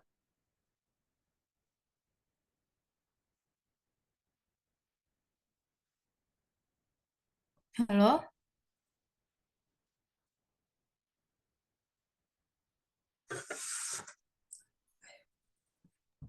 siapa dulu yang diizinkan bertanya? Ya, sok. Yang mana aja. Oke, Itu, saya Aib Saiful Bahri. Eh, Kasusnya tentang tadi ketaatan istri kepada suami. biasanya istri itu semuanya taat kepada suami, tapi ketika suaminya kawin lagi, maka ketaatan itu menjadi ambiar. Si istri biasanya nggak mau masak, nggak mau nyetrika, nggak mau apalagi tidur bareng. Nah, yang saya tanyakan, yang dalam keadaan ngambek, yang masih ditolerir itu sampai batasan mana? Maksudnya yang dianggap wajar dan dianggap dosa sampai batasan mana? Soalnya kasusnya untuk yang poligami biasanya terjadi pembangkangan. Bahkan ada istri yang ancam kepada suaminya, awas kalau kawin lagi saya mutilasi. Saya dengar Aduh. sendiri untuk tetangga saya. Mohon penjelasannya. Ya, untuk kasus taat ini kan sebenarnya memang tugas apa tadi nyuci, nyapu, ngepel dan sebagainya itu emang nggak tugas istri juga. Cuman kan istri harus taat pada suami dan juga harus membantu ke rumah tangga, itu kan bisa diobrolin ya. Nggak semua suami nggak semua rumah tangga tuh si suami mewajibkan istrinya nyapu, ngepel gitu tadi itu. Jadi tugas istri adalah memberi kenyamanan.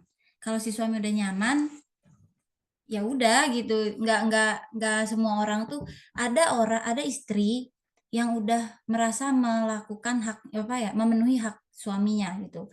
Aku nih udah capek, udah ngepel, udah nyuci, udah masak, udah segala rupa lah ya. Tapi si suami ternyata merasa istrinya tidak memberi kenyamanan. Akhirnya si suami merasa istriku tidak melakukan tugasnya. Karena itu tadi saya bilang tugas istri yang pertama adalah memberi kenyamanan, bukan nyapu. Kalau istri dari otaknya udah mikir tugas pertamaku itu nyapu, ngepel, ternyata suami bukan menuntut hal itu, jadinya miskomunikasi. Si istri merasa sudah capek, si suami merasa istri belum ngapa-ngapain. Nah, untuk kasus suami kalau udah poligami kok istrinya ngambek, ya itu kan wanita udah jelas wajar. Siapa yang nggak ngambek gitu? Yang nggak ngambek biasanya nggak lama gila. Yang nggak ngambek biasanya nggak lama gila lah. Kecuali ya ini umul mukminin gitu ya, beda ya. Udah beda lagi lah. Jadi batas tahap ngambeknya bisa ditoleransi sampai mana? Ya tergantung suaminya. Kenapa suaminya nikah lagi terus si istri bisa ngambek? Berarti kan kurang komunikasi juga. Walaupun nikah tanpa izin istri itu boleh, cuman kan sekarang udah ada hukum dari KUA sendiri, dari negara, yang mana hukum itu sebenarnya menguntungkan pihak istri, sebenarnya membantu kita para istri, di mana kalau suami menikah tanpa izin dari istri, tanpa sepengetahuan istri boleh menuntut cerai dan juga boleh menuntut harta gonogininya misalnya gitu secara agama. Terus juga yang suami hilang tanpa kabar 3 bulan, kalau udah yang talak, yang ditaklik itu loh. Kan di KUA ditulis ya, di buku nikah itu, kartu nikah itu ditulis kalau suami hilang tanpa kabar selama 6 bulan lamanya. Bulan. 6 bulan lamanya, maka dengan si istri datang ke pengadilan bawa uang 10.000, jatuh talak 1 kepadanya gitu. Itu sebenarnya menguntungkan pihak istri, karena kalau kasusnya nikah siri secara mazhab Syafi'i, suami nggak ada kabar lama, istri ya tetap nggak bisa nikah lagi, tapi dia juga dibilang janda bukan, dibilang seorang istri juga bukan gitu, karena nggak tahu Janda suaminya bodoh. kemana. Nah, untuk ngambek itu udah jelas, saya rasa semua wanita yang normal sih gitu ya, ngambek dulu. Yang ngambeknya nggak nyuci, nggak ngepel, ya itu juga nggak bisa dituntut. Emang dari awal bukan tugas kita sepenuhnya gitu. Kita membantu rumah tangga, terus suami nikah diam-diam kita enek gitu, ya itu mah udah wajar. Yang nggak wajar mungkin kalau dia marah berkelanjutan, mendiamkan istri ya. Karena saya tidak berpengalaman di bidang itu, jadi nggak tahu mana yang sebenarnya batas masih dianggap wajarnya di mana. Karena kalau dari wanita itu pasti marah dulu. Kita udah pasti tahu kisahnya Siti Aisyah yang cemburu sama Siti Khadijah. Padahal posisinya Siti Khadijah sudah wafat. Itu aja masih cemburu, apalagi ini masih ada orangnya gitu. Pasti ngambek dulu, ngambek lama. Dan jangan dengan bahasa sampai mana boleh ditoleransi. Berarti emang kalau udah ada di titik yang tidak bisa ditoleransi mau diapain? Kalau emang mau dicerain ya dari awal aja, jangan nikah 2 kali.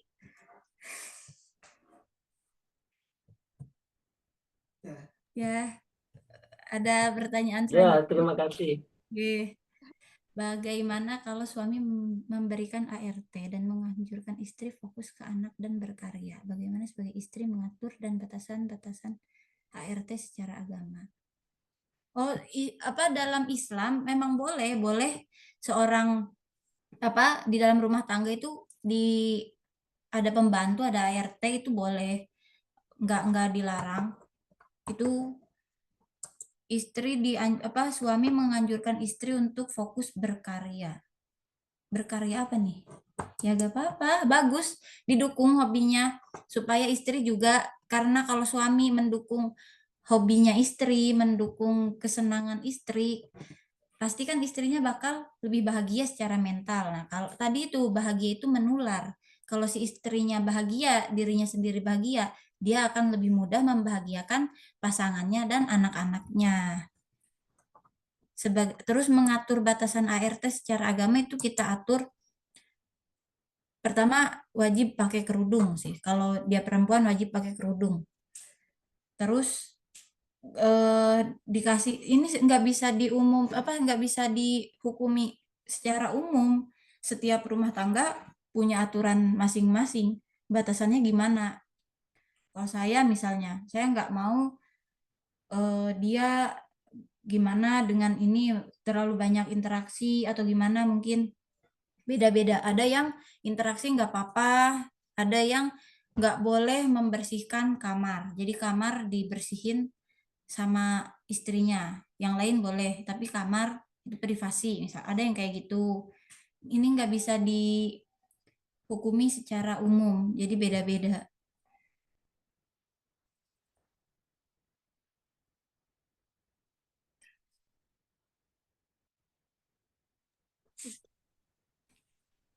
Udah?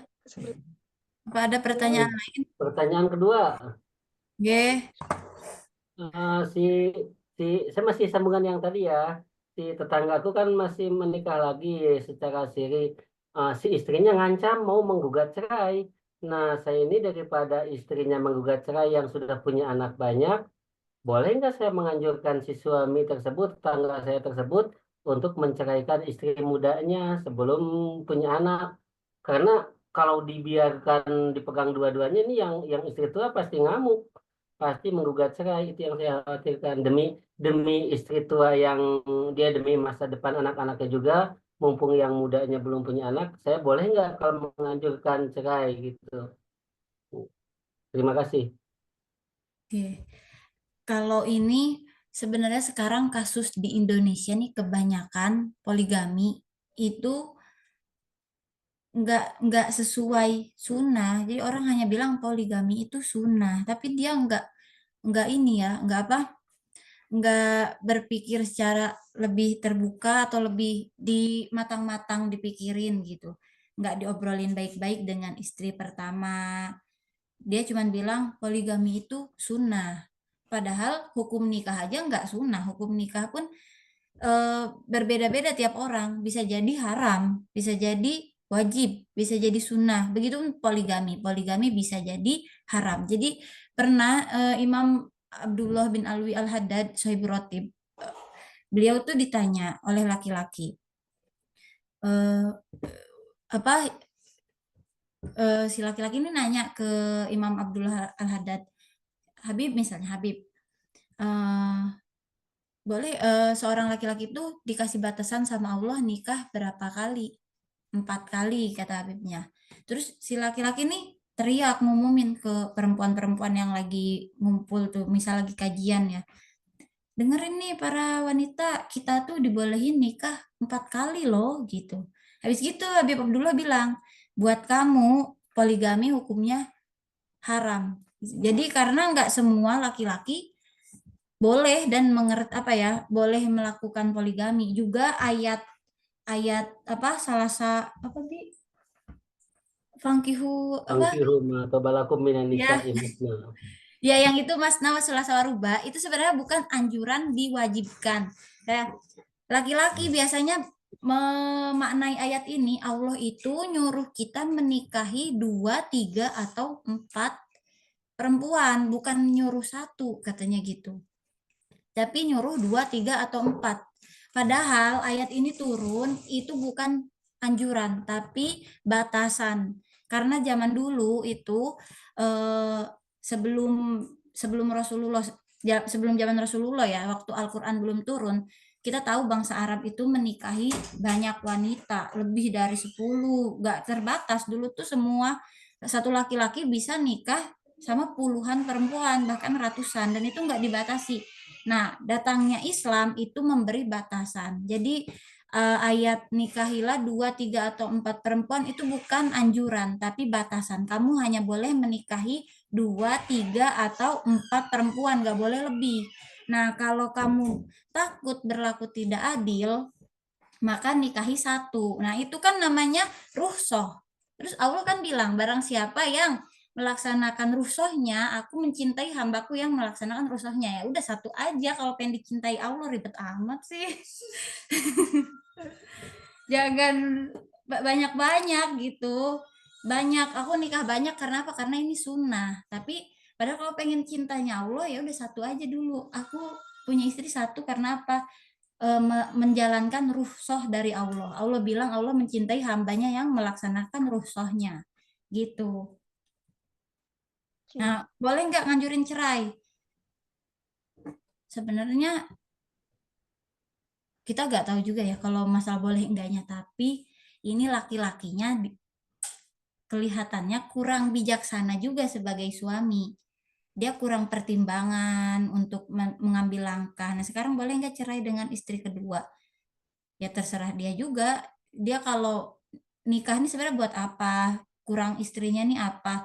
Seharusnya kan seorang suami ketika mengetahui kekurangan yang ada pada istrinya, itu bukan nyari yang baru, bukan nyari pelampiasan, tapi membenahi dulu, membenahi yang ada. Dibetulkan lah gitu. Si istrinya juga dijaga. Nah, terus apakah keluarga, misalnya istri pertama yang udah punya anak cerai, apakah itu broken home? Kan enggak selalu. Bisa jadi Habib Mujtaba bilang hukum cerai pun bisa jadi wajib kalau ternyata itu menguntungkan atau lebih baik bagi istrinya untuk cerai daripada bertahan dengan suaminya. Misal suami banyak KDRT, terus dia bilang kalau aku cerai kasihan anakku. Padahal kalau dia bertahan, anaknya bakal broken home. Broken home itu nggak selalu dari orang tua yang berpisah. Bisa jadi orang tuanya satu di rumah yang sama, tinggal di rumah yang sama. Tapi mereka nggak komunikasi, mereka nggak menjalankan rumah tangga sebagaimana mestinya. Itu bisa jadi bikin anak justru broken home. Banyak anak-anak yang broken home bukan dari kalangan orang tua yang bercerai. Justru kalau misalnya cerai itu lebih baik, ya dianjurkan. Habib Mujtaba bilang gitu, kalau memang lebih baik bagi istrinya itu untuk pergi, dianjurkan untuk pergi karena menjaga anaknya, bukan malah mikirin gimana kalau aku pisah, anakku nanti kasihan. Justru kalau bersama terus tapi si anak terus-terusan masuk ke dalam memorinya, ibunya tidak bahagia, ibunya tersiksa dalam pernikahan ini, ibunya pokoknya yang paling berkorban atau gimana, itu bakalan tertanam di alam bawah sadar anak bahwa pernikahan itu menyeramkan. Itu yang bikin si anak saat tumbuh dewasa antara dia takut menikah atau saat menikah dia jadi pelaku kekerasan juga. Ya, terima kasih penjelasannya. Itu yang lain ngantri, silahkan. Halo, Oh. Assalamualaikum. Ya, waalaikumsalam. Halo Ning, Ya, assalamualaikum, waalaikumsalam. mau bertanya, Ya, apakah benar seorang anak perempuan yang ayahnya pelaku poligami, apakah anak perempuannya mendapatkan karma dari perlakuan ayahnya itu atau tidak?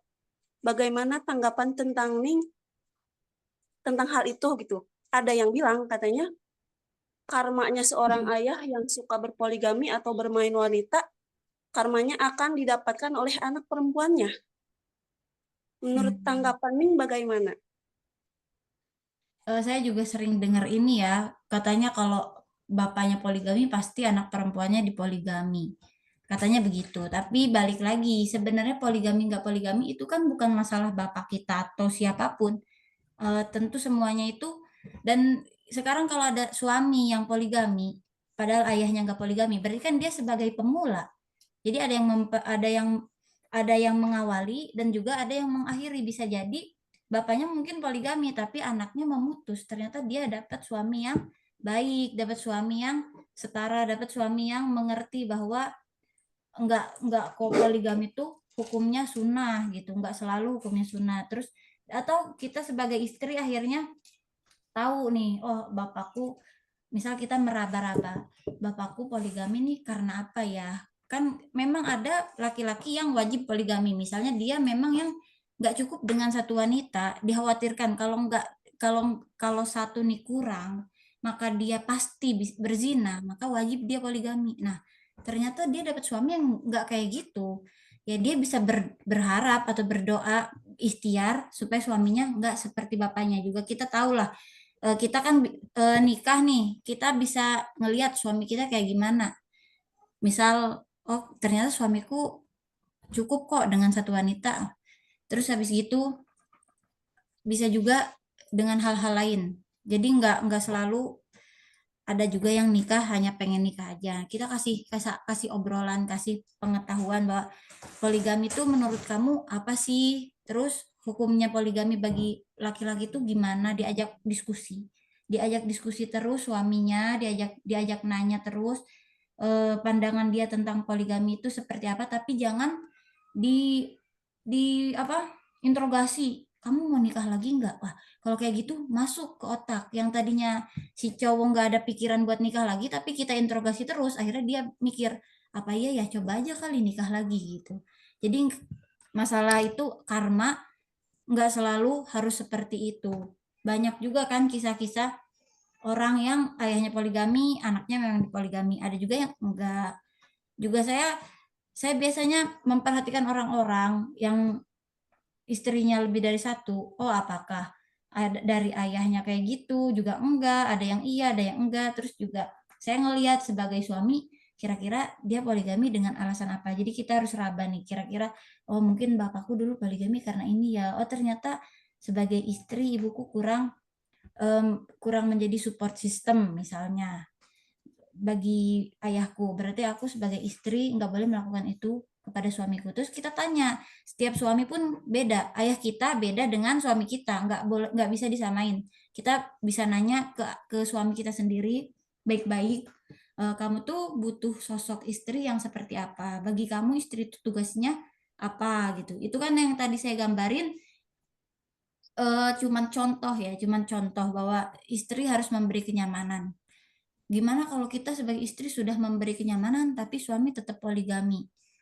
Bisa jadi kita yang merasa sudah memberi kenyamanan tapi suami enggak merasa demikian. Kayak tadi kita udah merasa melakukan tugas kita sebagai istri dengan nyapu ngepel, padahal suami enggak minta kita nyapu ngepel, dia cuma butuh kita menjadi rumah bagi si suami tersebut. Jadi enggak selalu harus kayak gitu. Maksudnya juga yang paling penting tuh dikasih ke Allah lah gitu. Semuanya diserahkan kepada Allah. Apapun yang Allah takdirkan untukku, pasti ini yang terbaik. Jadi husnudzon billah itu penting banget. Nggak boleh kita mati ada rasa suudzon sedikit pun kepada Allah. Kayak kenapa Allah kok kasih aku kayak gini ya, kenapa kok aku belajar lebih giat tapi dia nilainya lebih tinggi dari aku, kenapa aku mau mati aja sakit dulu, kenapa nggak langsung mati aja, jangan sampai ada rasa kayak gitu sama Allah. Jadi kalau apalagi mengkhawatirkan yang tidak pasti, mengkhawatirkan hal-hal yang belum tentu, misal tapi ayahku poligami gitu, tapi kan untuk kemungkinan kita di poligami ini hanya kemungkinannya berapa persen sih gitu. Misal kita bilang 90%, tapi kan ada 10% yang belum mungkin. Sekarang jelas kita belum, atau suami kita udah fokus sama kita, jadi kita cukup fokusin itu aja, nggak usah mikirin yang enggak-enggak. Karena tadi, kalau energi yang kita keluarkan itu negatif, kita bakal menarik energi negatif ke arah kita juga. Jadi jadi waktu saya belajar ilmu tarik ulur energi ini, oh ternyata kalau kita mikir kayak gini itu biasanya kejadian. Kita mikir ini, itu juga tiba-tiba kayak gitu kan. Jadi kalau kita mikirnya, terus kalau keluar pokoknya ya gitulah, kalau mikir yang baik. Kalau suami mau keluar, jangan lupa doain. Doain dengan cara, ya Allah, aku serahkan suamiku kepadamu. Tolong dijaga, tolong dirawat lah. Pokoknya aku serahkan dia padamu. Jadi jangan ditanya, tadi ketemu siapa? Baru datang, suami baru datang, ketemu siapa aja gitu. Jangan diinterogasi. Enggak, jadi jangan pernah nginterogasi suami. Dulu waktu saya kan nikah terlalu muda ya, bukan muda lah, terlalu muda. Kalau suami datang nih, pikiran gitu, mikir ketemu siapa aja di sana. Padahal kan suami saya gak pernah ketemu cewek ya. Cuman bawaannya sebagai laki-laki yang egonya tinggi, diinterogasi, datang diinterogasi, kan marah. Habis itu saya belajar, oh ternyata kita nggak perlu menginterogasi, kita cukup menyerahkan suami kita ke Allah dan nggak usah diinterogasi kalau pulang. Kalau pulang cukup tanya aja, gimana tadi acaranya? Ya bagus gitu, nanti cerita malah dia, oh tadi aku ketemu ini. Oh iya, ketemu teman. Kalau udah ngomongin teman nih, kita mikirnya teman suami kayak gimana ya? Ternyata bapak-bapak semua. Jadi kalau kita kayak mikirnya udah semuanya udah kita lepas gitu, aku serahkan semuanya kepada Allah, itu udah Allah yang ngatur. Kita percaya aja Iya. apapun yang Tapi kalau pasangan kita punya track recordnya jelek gitu, jadi overthinking terus, gimana tuh ngilangin overthinking ya Allah? Misalkan suami itu punya track recordnya udah jelek lah, udah dapat rapot merah gitu, track recordnya udah jelek gitu. Nah, tambah katanya ada karma lah, tambah suami punya track jadi record yang pikiran jelek gitu. lah. Ya, Ya, jadi gak kayak tenang. saling ada korelasi gitu antara yang bilang karma sama yang saya alami di pernikahan gitu. Sebagian orang bilang married is scary. Emang ya Allah, emang scary banget yang saya rasain gitu sekarang. Karena ya, aduh jadi curhat ya. Jadi susah ya ngilangin overthinking tuh kalau suami udah punya track record yang jelek gitu. Mau mikir pasti ya. positif tuh susah gitu. Jadi bawaannya curiga gitu. Ya Allah, gimana cara ngilangin overthinking tuh kayak gimana gitu. Susah kalau udah punya track record dia jelek gitu. Yang pertama, kita harus membangun kepercayaan. Kita juga harus ngobrol sama suami baik-baik. Kira-kira kamu nih maunya gimana ya? Mau berubah apa gimana? Ya, setiap pasangan beda cara ngobrolnya. Saya juga gak ngerti gimana cara ngobrolnya orang lain. Kalau saya biasa diajak ngobrol, kamu maunya gimana? Terus pandangan kamu tentang hal ini gimana? Kira-kira kalau kamu keluar, bisa nggak aku percaya sama kamu gitu? Terus ditanya aja dan jangan diinterogasi, ditanya baik-baik. Bisa nggak aku percaya sama kamu? Kalau kita tanya kayak gitu, dia bakal mikir, oh aku bisa nggak ya memberi kepercayaan kepada istriku misalnya.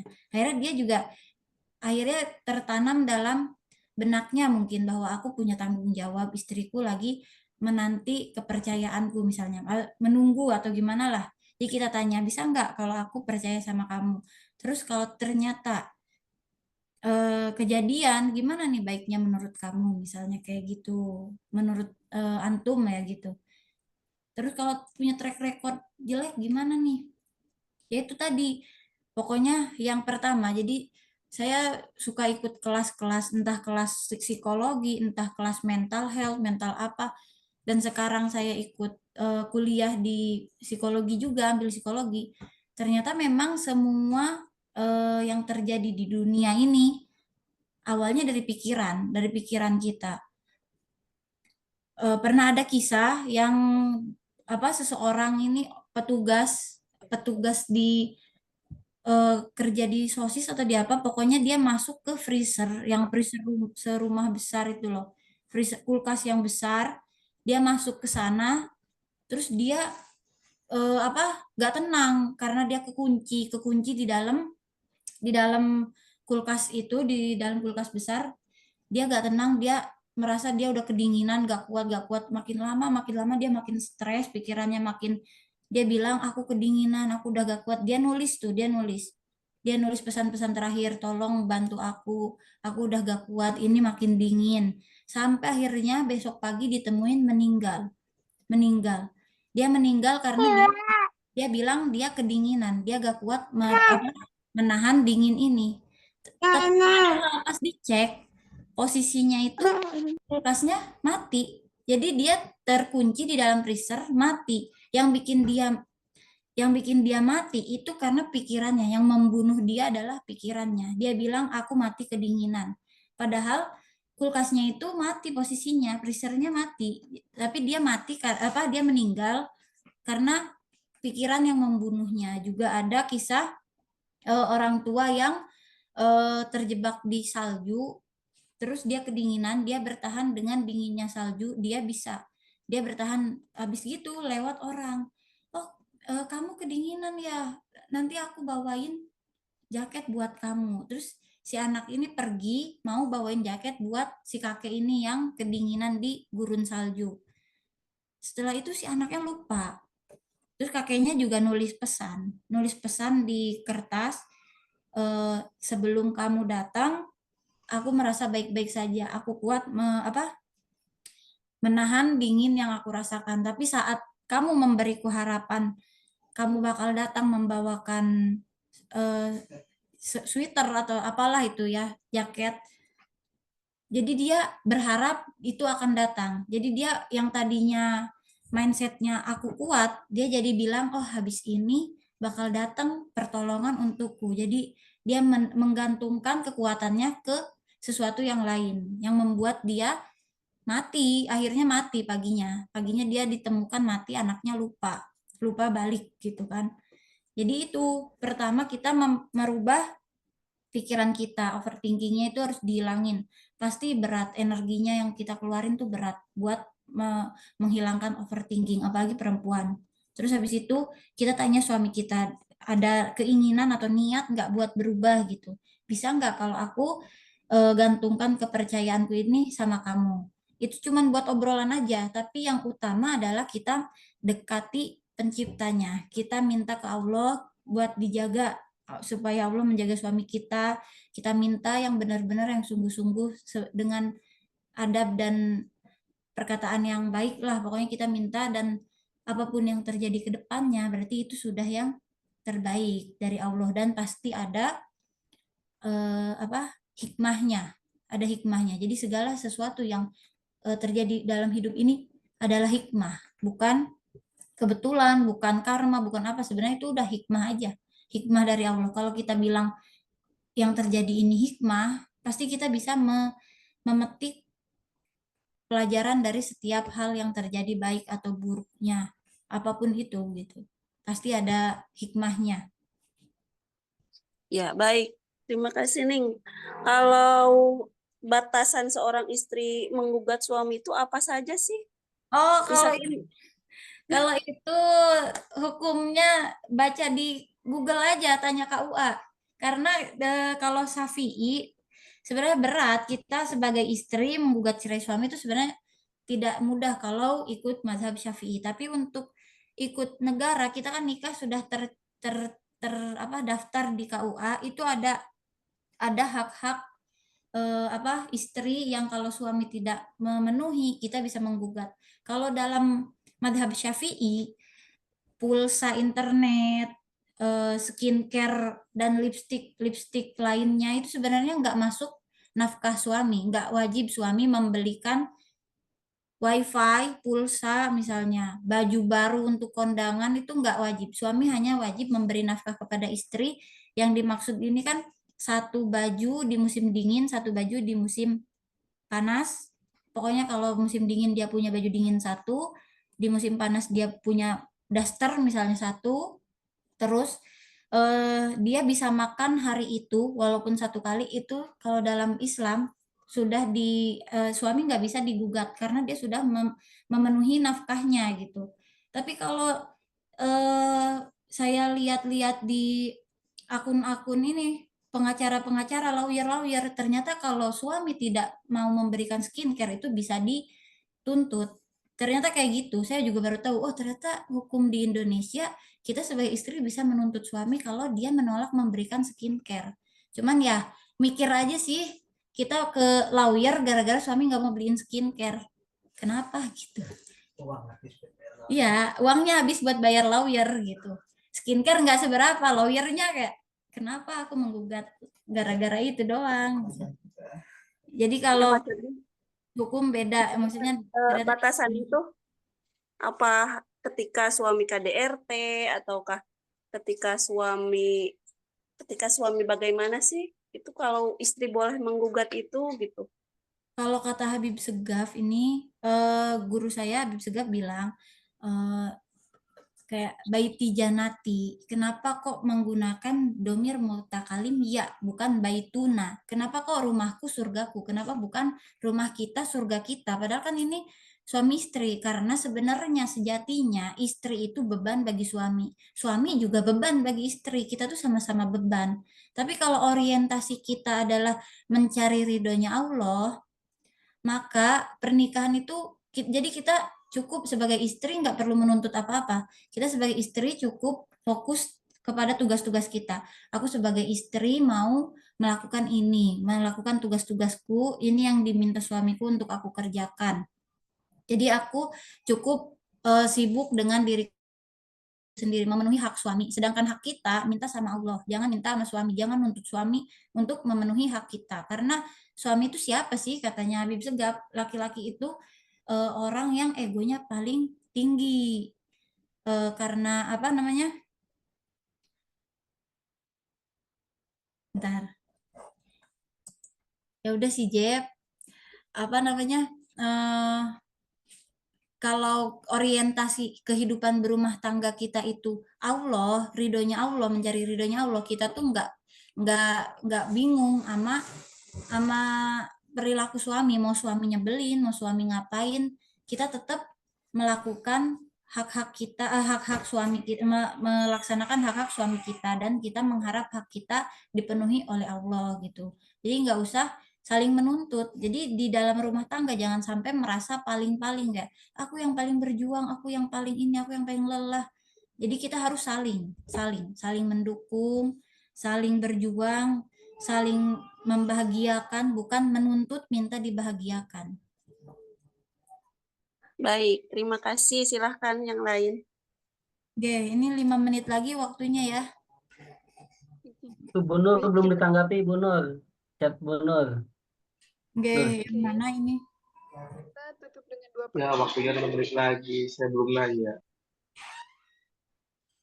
Dari Muhammad Hudzaifah, dan yang pertanyaan terakhir dari siapa tadi tuh? Bu Nur Siti Komari. Oke. Untuk pertanyaan Kak Muhammad Hudzaifah, silahkan. Siapa tanya apa?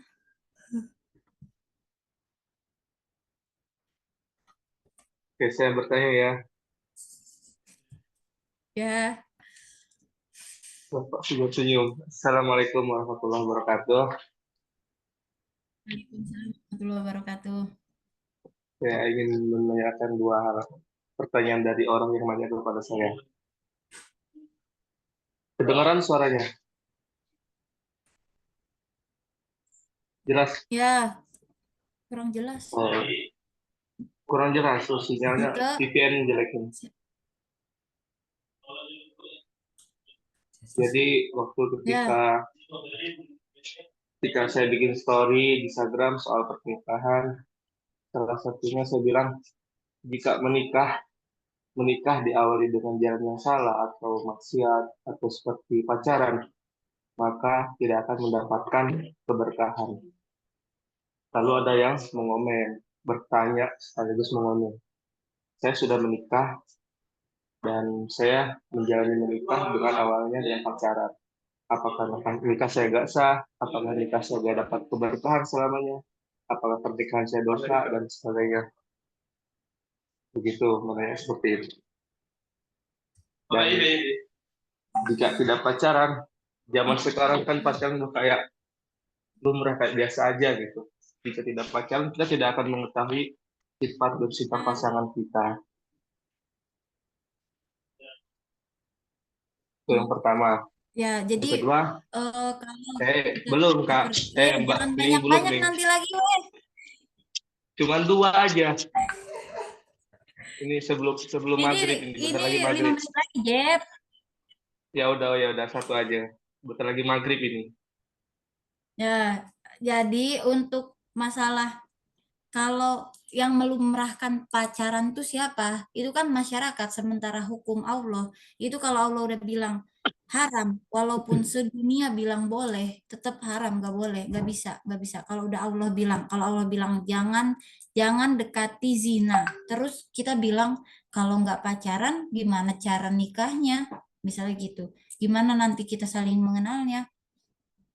Berarti dia kurang belajarnya. Karena apa? Karena kita kalau kita tuh punya contoh yang gak bisa habis oleh waktu gitu. Kita udah punya contoh yang selamanya bisa dijadiin contoh. Kita ngelihat Rasulullah, nggak ada yang lewat pacaran. Kita kalau melihat Rasulullah, apakah Rasulullah kenalan dulu sama istrinya? Kan caranya Siti Khadijah tahu Rasulullah baik dari mana? Dari mengutus Maisaroh kan. Maisaroh disuruh nemenin Rasulullah, suruh ikut Maisaroh berjualan, berdagang ke Syam ya. Terus dari situ Siti Khadijah menanyakan siapa?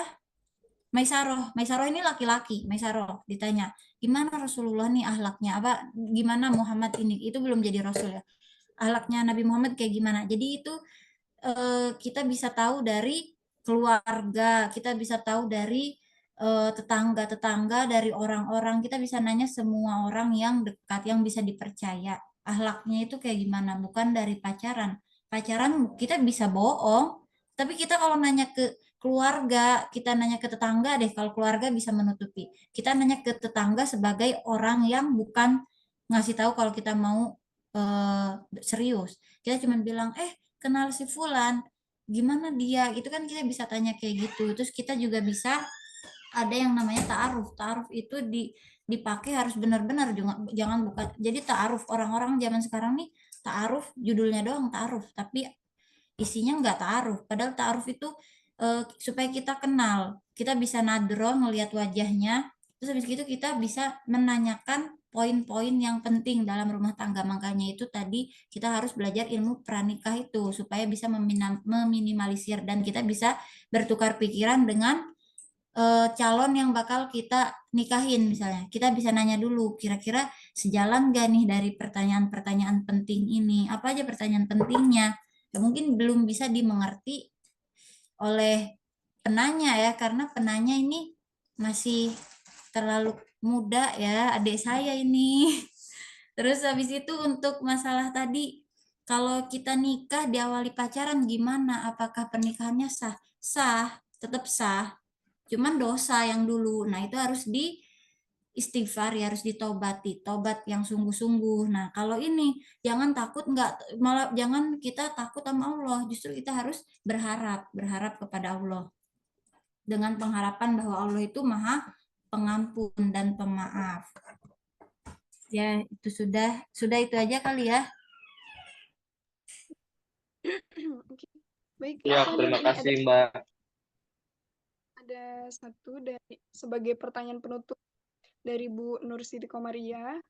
Assalamualaikum Ning, maaf saya Nur Siti dari Karawang mau sharing Ning, gimana cara kita mengonsistenkan mengajarkan anak terhadap hal-hal yang baik Tapi tanpa kita sadari, kita sebagai orang tua, terutama ibu, masih sering melakukan hal-hal negatif di depan anak. Gimana cara istiqomah konsistennya? Istiqomah itu tadi kan, istiqomah itu berat ya. Kenapa istiqomah dikatakan lebih baik daripada 1000 karomah? Karena menjaga istiqomah itu sangat berat, karena nggak semudah itu gitu. Terus cara mengkonsistenkan mengajarkan anak hal baik itu ya tadi dengan memberi contoh. Percuma kita ngomong sampai berbusa, tapi di depan anak kita melakukan sebaliknya. Anak itu nggak pintar mendengar, anak itu pintar meniru. Jadi apa yang dia dengar berbanding dengan yang dia lihat itu gak bakalan inilah sejalan. Kalau misalnya kita udah bilang, kenapa sih anakku udah dibilangin jangan main HP tapi dia masih aja main HP terus, ya karena kita di depan dia main HP terus juga, kayak gitu kan. Atau aku udah bilang sama anakku supaya belajar, tapi kita di depan dia nggak pernah sekalipun terlihat belajar atau buka buku misalnya. Jadi menjadi contoh itu benar-benar penting sekali kan. Tadi tugas orang tua adalah memberi contoh yang baik kepada anaknya. Tanpa kita sadari, kita sebagai orang tua masih sering melakukan hal negatif ya. Karena itu sudah bahasanya udah tertanam, udah kita nggak sadar melakukan itu di depan anak. Karena kita merasa ini adalah udah menjadi kebiasaan kita, sudah menjadi habit. Makanya itu harus dirubah sedikit-sedikit. Dengan cara apa? Dengan cara tadi bikin catatan kecil, tugas-tugas harian yang realistis, yang mudah dikelola, yang mudah dilaksanakan, nggak langsung berubah kayak aku gak boleh main HP di depan anak. Wah itu susah. Tapi kayak minimal dimulai dengan saat jam 8 malam aku harus udah di kasur, menemani anak-anak tidur tanpa HP misalnya. Itu kan lebih mudah daripada dengan nggak main HP di depan anak langsung dari pagi sampai malam. Itu susah karena kita juga kerja dari HP, ngerjain semuanya. Sekarang kan kita nggak bisa nggak main HP. Nah itu kita kasih penjelasan kepada anak bahwa sebagai orang dewasa kita main HP tuh nggak selalu main isinya, bisa kerja, bisa sekolah, bisa tugas, bisa apapun itu. Nah, untuk kamu yang masih kecil, HP itu belum dibutuhkan. Paling butuh hanya untuk melihat video-video yang bisa mengedukasi, misal. Terus dari perkataan juga kita biasanya bilang sama anak, kita kalau ngomong sama orang tua yang sopan, yang baik. Tapi tanpa sadar kita di depan anak menggunjing orang, ngata-ngatain orang. Nah, itu anak merekam. Jadi children see, children do. Kalau apa yang anak lihat itu yang dia lakukan. Anak itu nggak pintar mendengar, tapi mereka pintar meniru. Ya, itu aja. Baik, alhamdulillah, Rabbil alamin.